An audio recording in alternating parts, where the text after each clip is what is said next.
তারাদের সাথে নাচ। এক ছিল মায়া নামের এক ছোট মেয়ে, সে থাকত এক সবুজ ঘন বনের ধারে। মায়ার এক অদ্ভুত ক্ষমতা ছিল, সে রাত হলেই তারাদের ভাষা বুঝতে পারত। প্রতিদিন রাতে সে জানালার পাশে বসে আকাশের তারা দেখে গল্প শুনত, আর মাঝে মাঝে হাত নেড়ে তাদের সাথে নাচত। এক পূর্ণিমার রাতে হঠাৎ করে মায়ার সামনে ঝলসে উঠল এক আলোর রশ্মি।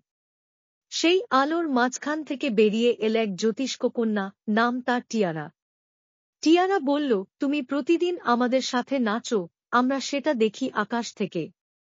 এবার আমরা চাই তুমি আমাদের রাজ্যে আসো এবং আমাদের সাথে একবার সত্যিকারের তারার নাচে অংশ নাও। মায়া বিস্ময়ে রাজি হয়ে গেল। টিয়ারা তাকে এক জাদুর বলয়ের মধ্যে নিয়ে আকাশে উড়িয়ে নিল।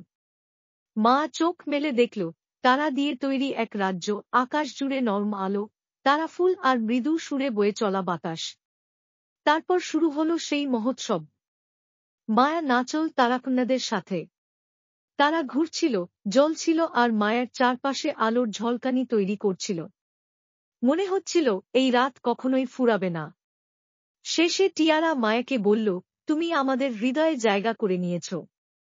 এখন থেকে যখনই তুমি রাতে নাচবে, আমরা আকাশ থেকে তোমার সাথে নাচব। মা আবার ফিরে এল তার ছোট্ট ঘরে, কিন্তু সেই রাত থেকে তার নাচ আর একা ছিল না। আকাশের প্রতিটা তারা তার বন্ধু হয়ে গেল।